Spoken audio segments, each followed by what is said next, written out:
endlessly, with knowledge to guide, uplift and grow. Thank you for joining, it's a journey, let's go. To all the new subscribers, welcome aboard. We're so glad you're here, there's so much in store. Returning friends, thank you once again. Together we'll learn and share the game. From wisdom to insight, each video's a gift, helping you rise, giving your spirit a lift. So hit that subscribe, stay tuned to see all the great things on Dr. Bunmi Abel TV. To all the new subscribers, welcome aboard. We're so glad you're here, there's so much in store. Returning friends, thank you once again. Together we'll learn and share the game. To all the new subscribers, welcome aboard. We're so glad you're here, there's so much in store. Returning friends, thank you once again. Together we'll learn and share the game. Dr.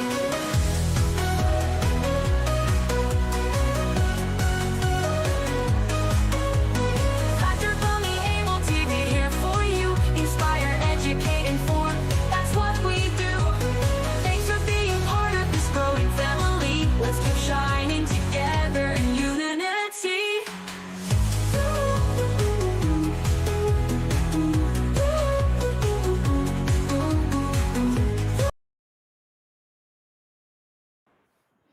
Hello, hello, hello, and hello again. It's nice to know you all watching behind the scene. Welcome, welcome, welcome here. Nice to see you. Thank you very much for joining us. I'm sure you're ready for what we have for you today. Did you go to a unity school? Did you go to Nigeria? I'm sure you must have heard of some federal government schools then, and you know the dynamics of what it means to live in a boarding school. Sometimes you have to travel like miles and miles and miles away just to attend a secondary school. So we have different dynamics. What happened in those secondary schools? What are the good, the bad, and the ugly of being in a unity school? There were also other counterparts like the command school. We had the Navy school, the Air Force school, the different schools. The federal government schools were unique in their own right. And we have someone who has written about what happened in her school, Federal Government College, Odugulu. I went to Federal Government Girls College, Akure. Hey, girls. We are Fejikola girls. I have someone who went to Federal Government College, Odugulu. That's the mixed school. Ours was girls only. How was it in a mixed school? You know, we were just chatting before this show and, you know, talking about the dynamics of having boys and girls in the same school with boarding school and all that went on there. We would like to know from a lady, a special lady, who has written this book. Let me show you the book. She's written with some other of her mates, and can you see that book? Oh, okay. I need to, yeah. So that's Fego Tales. Fego Tales. She's written this book. Her name is Folashade Babalola, and we can see on there that you know this book came out in 2004, just of recent. And so we want to hear from her what inspired her, you know, giving us a brief overview. Is it a book to actually go on Amazon to go and get either on Kindle digital copy or book copy? The specific events that happened, the advice, because you'll get to know her and see why she actually wrote this book. So without further ado, because I know our time is running out, I would like to welcome on the screen. Let me take this out of the screen first so that we have enough room. I would like to welcome on the screen my sister, a sister because she went to the same federal government school. Sister, Folashade Babalola, welcome here. Oh, thank you so much. Thank you for having me on your show. Yeah, thank you very much for coming. Do you want to introduce yourself to us, please? Yes, I know you have already, but my name is Shadi. I know it's Folashade, that's the full name, but Shadi Babalola. Yeah, and I'm the author of Fego Tales. Yeah. Is there anything else you want to say? How come West African story? UK, you know, how can we marry that? Okay, so yeah, I mean, I spent when I was 13 and my siblings, we went back to Nigeria and ended up in a federal government college, you know. So obviously it was very different. We had to adapt, we had to fit in. Um, and the reason why I kind of wrote the book was it was quite nostalgic, you know, just going back and, you know, remembering all the things that had happened. It was kind of like survival of the fittest. I wrote the book though when I was going through a bit of a turbulent time. You know, in my personal life, I was going through a divorce, so writing Fego Tales was an opportunity really to kind of really cheer me up. And I think that's how I don't know, but a lot of people who write, sometimes you write, you know, sometimes you write from pain, sometimes you're inspired to write through troubled times. And I guess, and that was how the book was birthed really. I was going through, like I said, a really difficult period in my life. And I just had this, it was really interesting. I just had an idea to start to write. Yeah. Wow, wonderful. Thank you very much for, letting us into what actually started the whole story for you. Thank you very much. It was an opportunity to have you here because I know you're very, very busy, but you actually took time out of no time to be here. I am so honored to have you. Thank you. Thank you very much. Okay, so we go straight right in. For those who are just joining us, thank you very much for joining us. You are here listening to Folashade Babalola, who has written a book on Fego Tales. And Fego Tales is a true story that explores life in a West African boarding school in Nigeria. So we will get to know if it's worth downloading that book on Kindle or getting a paperback so that we can actually read the full story. I'm sure she's going to wet our taste buds. When I say our taste buds, she's going to wet our taste buds so we can go and get that book because it's actually for a good cause as well. So without further ado, what inspired you to write Fego Tale? I mean, later. Maybe towards the end it will get resolved, but yes. So what inspired you to write Fego Tale? Okay, like I said, I just, you know, it kind of felt, it was like it was a very, like I said before, it was a very unique experience. And there was just something very special, I guess, even in terms of our friendship after we all attended Fego. So we all still meet up. We still have a forum, you know, where we kind of exchange ideas. And I guess writing a book was also a reminder of how we were bonded as friends. And so whenever we kind of come together on the forum or when we meet up, you know, for events, for some very weird reason, we always go back to our time at Fego. Yeah. And wow. So the inspiration from the book really came from, you know, from that time. It was very, you know, obviously it's a very, you know, we were all very young. And a lot of the things that happened are things that we're obviously never going to forget. So, yeah. Okay. So that was kind of the inspiration behind it. Yes. There's always that connection, especially because, you know, I don't want to say dumped. We're all dumped in a boarding house in our formative years. And you can imagine, you know, with teenagers, all the hormones kicking in, all the everything, and so many things happening at the same time. And this is teenagers grouped together and put with some trying to exercise authority over others, some, you know, being different characters coming together in a boarding school. So that takes me to my next question. Can you give us a brief overview of the story, you know, that you've written in Fego Tales and its key themes that people can look forward to? Okay, so there are lots of, I think how I've written it, it's in short story format. So there are lots of different stories. So there's a lot. I mean, there's some fun stuff. So some of the fun stuff is about, you know, how we would kind of sneak out, we'd go to boogie, you know, we'd stay out late, we'd get into trouble by the principal, you know, but then there are some really serious themes in the book, and some of the themes are based around, you know, really difficult experiences with seniors, and also experiences of bullying, friendship, romance, love, whatever you want to call it. There's a little bit in the book about Fego boys and and Shagamu girls, because you know they always had this crush on girls from FGC Shagam. Yes. You know, there's also a little bit in the book about heartbreak. So there was a girl who got her heart broken on Christmas Day. You know, and then came back to the hostel to tell us the story. There's also a little bit about,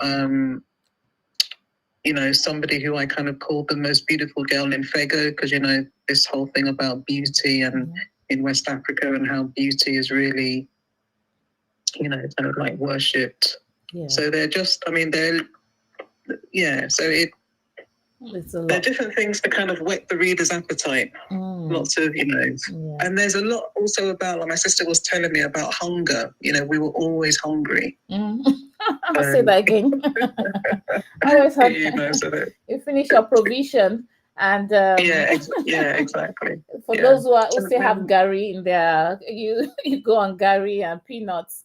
Or you know, there's so many, and sometimes the portion of food. Imagine for a growing child, you wouldn't, you know, the way it is with boys when they're growing, that they can eat a horse. But in secondary, in boarding school, you're given small portions. You just have to, you know, feed on that or nothing. And I don't know how it works with yours. If you're late to the dining, if there's a day where they declare consume, we used to call it consume in Fejikola. If those who come late will be standing outside while others inside will have to finish the food, for that's their punishment for coming late and all those stuff. And fun. And there is a lot really about the, you know, the difficulties that we as girls had, like overcoming you know, what they call it, the unwanted attention from the boys. So I know that you said that you went to a girls' school. Yes. So we had a very different battle to face. Wow. So there's a lot. There's a lot.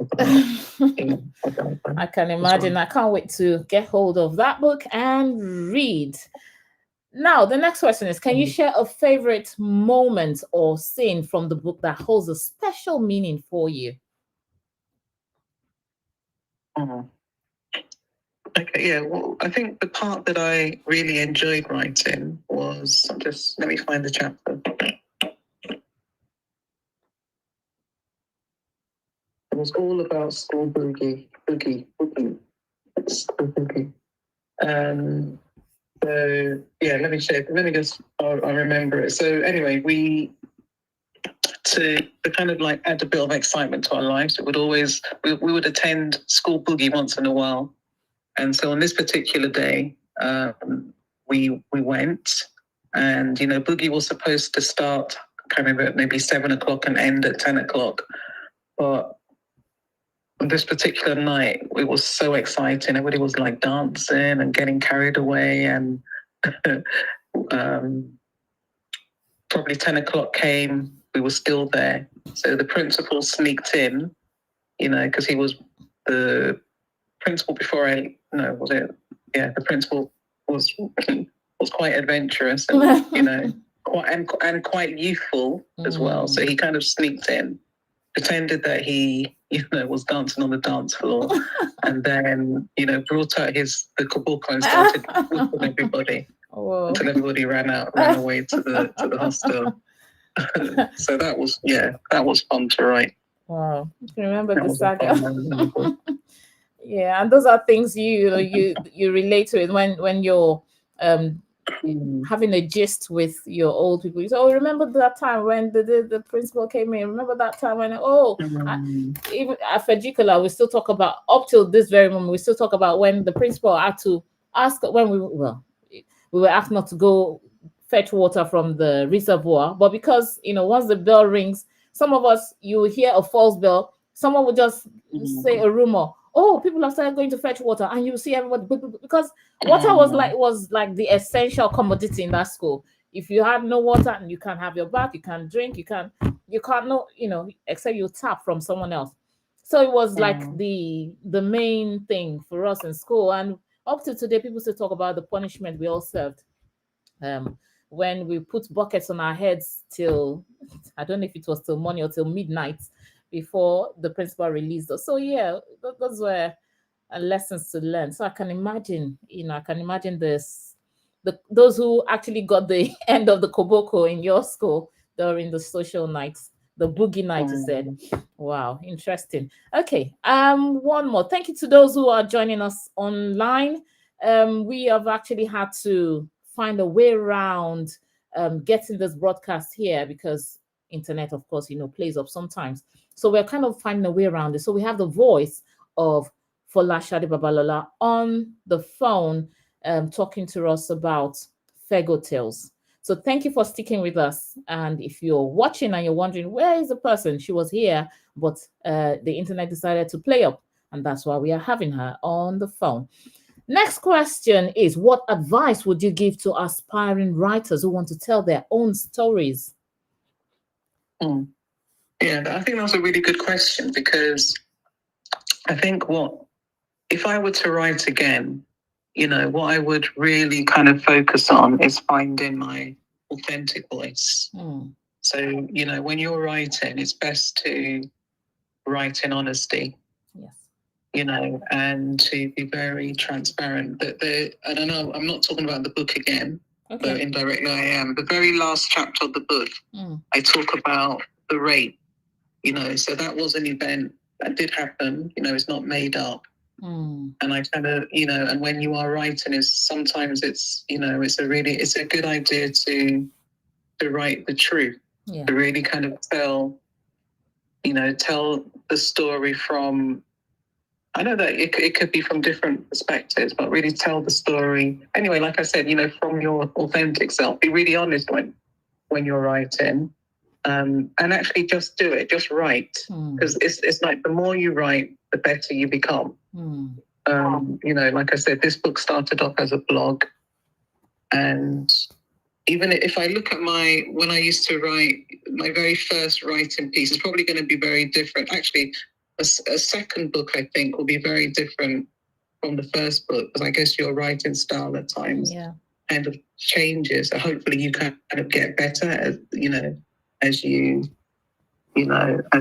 progress. So if you are an aspiring writer, just write, and then also put your work out there. That's another tip. Get your work out there, and if you want to, get your work out there via blogs, or even if it's Facebook, even if it's on LinkedIn, like just writing articles. That's how I started, writing again. Obviously, I've always liked to write, but initially it was like it's quite. You don't want to be judged, so there is that fear. But you want to gain an audience, and you can gain an audience via social media. So as much as people say social media is this and it's that, but it can be really nice. It can be a really good way to engage and to build an audience with other people. So if you do want to write, you just basically have to do it. Just do it. You have to start. Find a way. Commit some time. If it's first thing in the morning, when the mind is really bright and fresh, if it's 1 hour a day, if it's 30 minutes, if it's writing on the train. In fact, some of the stories I wrote would be, on my train to work. Wow. It's not like I sat down every single day and bashed out, the pages. It was, carry your pen and your notebook, because sometimes you're just inspired. Sometimes you could even overhear conversations, and you're kind of inspired by a theme that the person is talking about. And then you could, and I also have, I know I'm kind of promoting myself, I'd also have a podcast which is not anything about, Fego. It's about, because I work in therapy. Okay, yeah. It's about, what do you call it? It's a fictional story about a therapist and her clients. But you see, the thing about that in itself is a way to help you engage with other people and also improve your writing process. Yeah. So the more you write, the better you become. Yeah, true. Thank you very much for saying that. The more you write, the better you get at it. So you need to take that step. Everyone needs to take that step at some point in their lives. So take that step and you won't regret it. I've got one of my old secondary school teachers online. Thank you, Mrs. Bewaji. That's pretty cool. So I wasn't a bad girl after all. What's come on here? Thank you very much, ma'am, for joining us, Mrs. Stella Bewaji. She was in the home economics, and I remember that time. I remember a lot. So thank you very much. We're going to be having our own. Actually, we've had so much of particular ones. We've had series of videos. So now we're going to kind of compile it. Well, I won't let the cat out of the bag. So it's going to be nice to actually read. So thank you very much, ma'am, for joining us. And the last question, before I ask the last question, is there a way your profession has actually given you a different perspective to writing this book, or has added to some stories in that book? Has your profession actually played any role? I know this is out of what we didn't. Yeah, no. It's a good question, because sometimes, when you work in therapy, you get to kind of you have an insight sometimes into characters. Yeah. So there is a particular character in the book.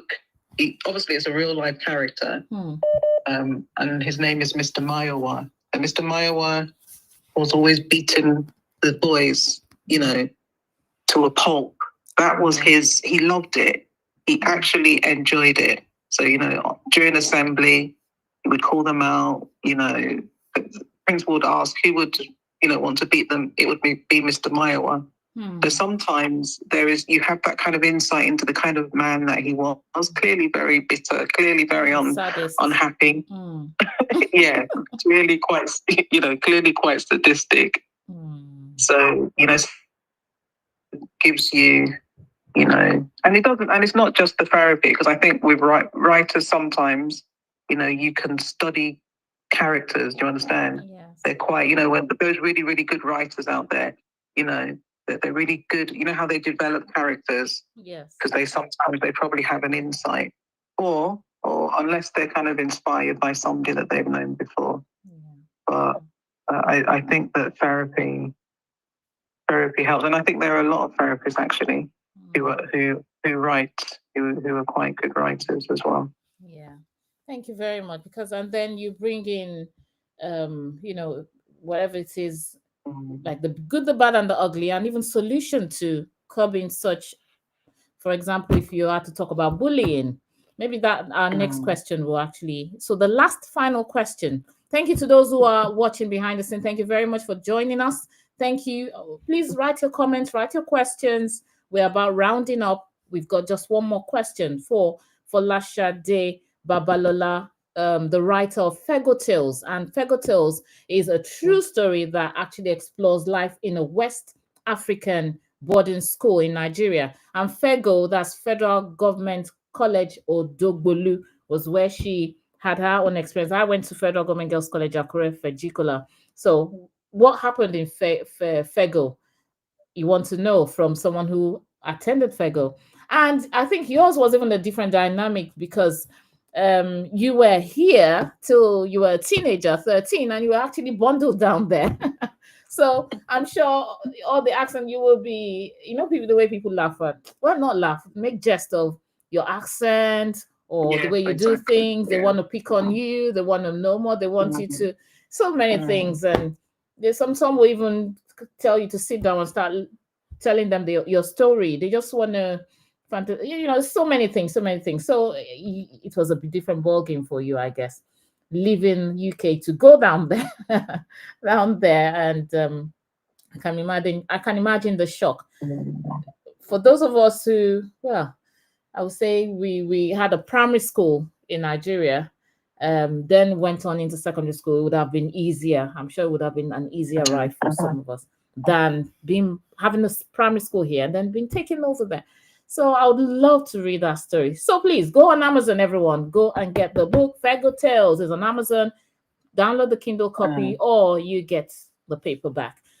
Now, finally, if there are no questions to ask from the audience, finally, because it's 32 minutes into the time already, I will ask this final question, and that is, how has publishing Fego Tale impacted your life, and what feedback have you received so far? Yeah, that's a really, it's a good question. How's it impacted? I'm not sure how it's impacted my life, but during the book launch, we actually had a really interesting and some very difficult conversations about the theme of bullying, and how bullying, had a really detrimental effect on many people who went to Fego. So like I said, although it's a fun book, there's also the really serious side, of the impact that the behavior of some of the students. And the sad thing is, obviously, we were all quite young, but, the impact that some of their behavior had on others. And actually, I did have it was a moving and a very difficult conversation with one of the, I guess, with the reader, because he brought the book. And he did come for the, he was anyway, just to kind of maintain confidentiality. He called me about a particular incident that happened, while he was at Fego. And while I won't repeat what happened, it was so traumatic. And the thing is that he wasn't the only one. And there are a number of things that I wrote about in the book, and I think, as much as the girls were bullied in the girls' hostel, I think it was catastrophic. Wow. About what happened to the boys in the boys' hostel. I mean, it was so bad that some of the boys didn't sleep in the hostels at night.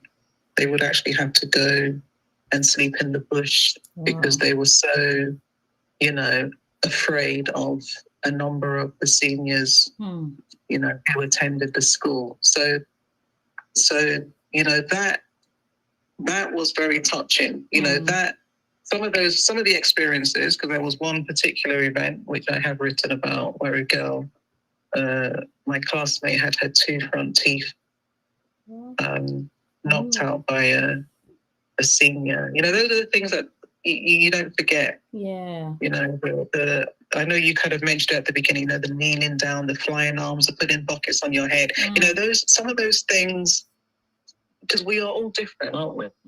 Some people, they can move on with their lives, while other people, would have been scarred by those events.